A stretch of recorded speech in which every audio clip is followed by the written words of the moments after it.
کے ساتھ ہے، جو عقیقہ نہیں کر سکا وہ قربانی میں ایک حصہ ملا لے، جیسے قربانی کے 7 حصے ہوتے ہیں بڑے جانور کے، تو ایک حصہ ملا لے قربانی کا، چاہے ایک حصہ ملا لے کہ میرا عقیقہ میرے والدین نے نہیں کیا تھا، کیونکہ زندگی میں عقیقہ موت تک بھی ہو سکتا ہے اپنا، اگر والدین نے نہیں کیا، اور اولاد کا اگر نہیں ہوا تو اپنا عقیقہ اولاد کا بھی ہو سکتا ہے، تو قربانی میں سے حصہ ملا لے، اللہ استعداد دے تو کوئی جانور لے لے، عقیقہ بہت ضروری۔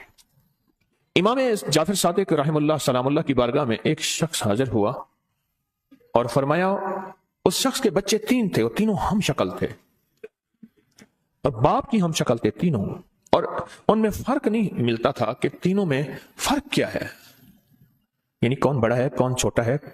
ایک اگر درمیان میں ہوتا تو پتہ نہیں ہوتا تھا کہ میں نے ابھی یہ سوال کس سے کیا ہے، ہم شکل تھے، لیکن چاروں کے چاروں یعنی 3 بچے اور ایک باپ، ہڈیاں تھیں، ان کے جسم پہ گوشت پوست نہیں تھا۔ اور یہ عجیب بات بتا رہا ہوں، سننے کی ہے، توجہ طلب ہے، گوشت پوست نہیں تھا۔ کہنے لگے کہ ہمارے اوپر سب کچھ ہے، مال ہے، دولت ہے، رزق ہے، عزت ہے، صحت ہے، گھوڑے ہیں، سواریاں ہیں، اونٹ ہیں، بکریاں ہیں، سونا ہے، ریشم ہے، ریشم سونا سب کچھ ہے۔ حیران تھا اس بات، ہمارا گوشت گم ہو جاتا ہے، ہم سب کچھ کھاتے ہیں۔ اللہ پاک نے اپنے نیک بندوں کے 2 آنکھیں دی ہیں، ایک چہرے کی آنکھیں ہیں، ایک دل کی آنکھیں ہیں۔ دل کی آنکھیں بولی جسے کشف کہتے ہیں، چہرے کی آنکھوں کو بصارت کہتے ہیں، دل کی آنکھوں کو بصیرت کہتے ہیں۔ چہرے کی آنکھیں تو وہ دیکھتی ہیں جو آنکھوں کے سامنے ہے، اور دل کی آنکھیں وہ دیکھتی ہیں جس کا بظاہر کوئی نقشہ اور وجود ہی نہیں ہوتا۔ ہاں وہ چہرے کی آنکھیں، دل کی آنکھیں وہ دیکھتی ہیں۔ تو فرمایا لگتا یہ ہے، ان کے والد کو مخاطب کر کے فرمایا لگتا یہ ہے کہ تیرے والد نے تیرا عقیقہ نہیں کیا تھا، اور معلوم یہ ہوتا ہے کہ تو نے اپنے ان بیٹوں اور اولاد کا عقیقہ نہیں کیا۔ وہ کہنے لگا میں نے تو بے شمار جانور، اونٹنیاں، گائیں ذبح کی ہیں، صدقہ کیا ہے، میں عقیقے کی بات کر رہا ہوں، عقیقے کی بات کر رہا ہوں۔ تو انہیں لگا عقیقہ نہیں کیا، اس نے کہا میں نے نہیں کیا۔ کہا جتنے صدقہ کر دے، ہدیہ کر دے، جو جانور عقیقے کی نیت سے ہوگا وہی جانور ہوگا۔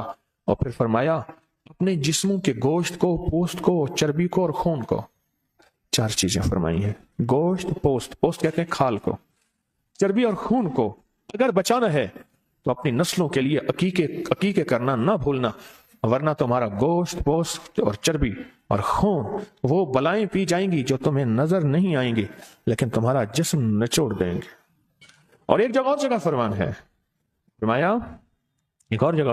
فرمایا پھر تم انوکھی بلاؤں، مصیبتوں اور پریشانیوں میں مبتلا ہو جاؤ گے، اور وہ پریشانیوں کو ٹالنے کی ساری کوشش کرو گے، لیکن وہ پریشانیاں اس لیے نہیں ٹلیں گی، ان پریشانیوں کے پس پردہ عقیقہ نہیں تھا۔